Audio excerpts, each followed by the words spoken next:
Պարոն եւ շատ կարճ, եթե Ադրբեջանը համաձայնում է ստորագրել, մեզ երաշխավոր պետք է գործընթացի համար։ Այն ինչ որ տեղի ունեցավ 2022 թվականին Հայաստանում սեպտեմբերին մենք դեռ երաշխավոր անվանվող ինստիտուտին լուրջ ենք վերաբերվում, բայց մենք ունեցել ենք ժողովուրդ ջան երաշխավոր, հետո ի՞նչ է տեղի ունեցել։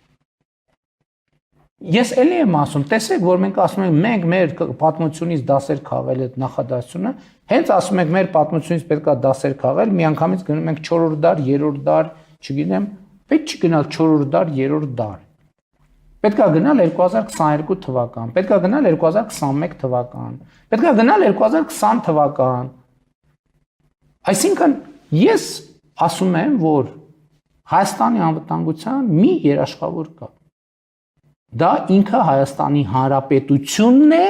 որը ի վիճակի է իր հարևանների միջավայրում ապրել առանց արտաքին օգնության, առանց արտաքին միջամտության։ Խաղաղությունն է երաշխավորը, հասկանում եք։ Չկա խաղաղությունից ավելի գործիկ երաշխավորելու անվտանգությունը, չկա պարզապես նման գործիկ։ Եվ հետևաբար այդ բաները, այդ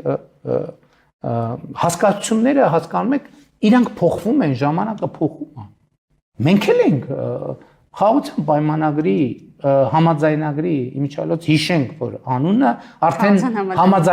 արդեն համաձայնեցված տեքստ ունենք, որովհետև այն ժամանակ եղել է տարբեր նույնիսկ վերնագրի հետ կապված տարբեր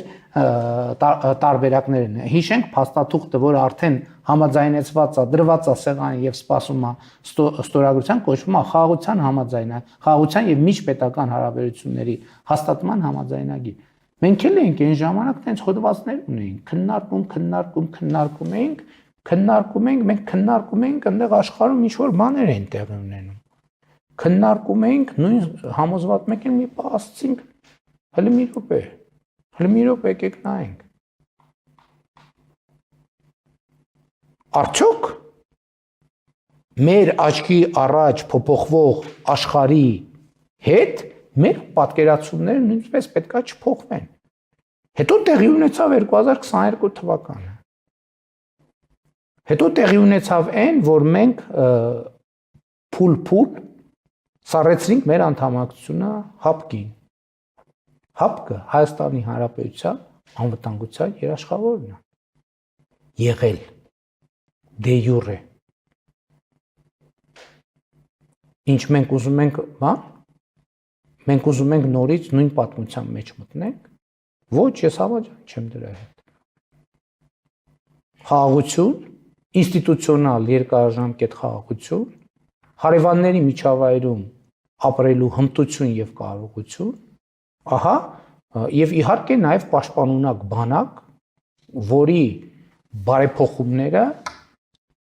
մեծ թափով տեղի են ունենում, որը իմիջիալոց շատ հետաքրքիր է, այսեն դեպքերից է, որ Հայաստանում ոչ մեկ դա չի նկատում, ոչ մեկ։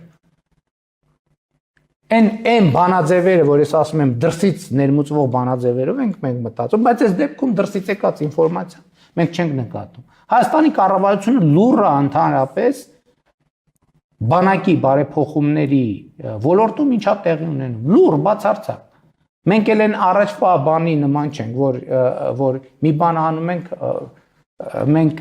դասեր ենք քաղել մեր սխալներից, ասում ենք, այ տեսեք, էս ենք արել, ոչ մի բան, բայց ստեղ արդեն այն երրորդ երկրներից եկած տեղեկատվությունը Հայաստանում ոչ մեկ չի նկատում, ոչ մեկ ոչ տեսնում է, ոչ լսում է, չկա այդպիսի բան։ Տեղեկատվությունը մենակ նրա մասին է, որ Հայաստանը զիջեց, Հայաստանի կառավարությունը տվեց եւ այլն, բայց ես էլի ասում եմ, օգտվելով առիթից, այս խոսակցությունը պետք է տեղի ունենա եւ իրական Հայաստանի գաղափարախոսությունը նաեւ դրա մասին է։ Եկեք Ժորժ ջան, նստենք կանգնած խոսենք, հասկանանք, այս ինչի մասին է խոսույթը, ինչն ենք մենք զիջել։ Եվ սա շատ կարևոր խոսակցություն է եւ ես ուղիղ ասում եմ ձեզ երաշխավորի հետ կապված իմ վերաբերմունքը։ Խաղաղությունն է երաշխավորը, բայց նաև էլի ուզում եմ վերահաստատել, որ Հայաստանի բանակի կերպափոխման գործընթացը որևէ կերպ չի կարող վտանգել խաղաղությունը, որովհետև ես հստակ ասել եմ, որ Հայաստանի Հանրապետության բանակը Հայաստանի Հանրապետության միջազգայինորեն ճանաչված տարածքից դուրս որևէ խնդիր չունի լուծելու,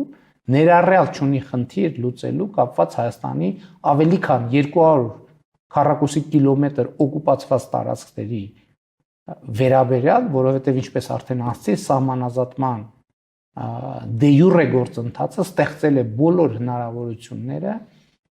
որ այդ խնդիրը լուծվի սահմանազատման գործընթացում, եւ սա այն վերջին գործոնն է եւ հանգամանքը, որը ինձ հիմք է տալիս ասելու, որ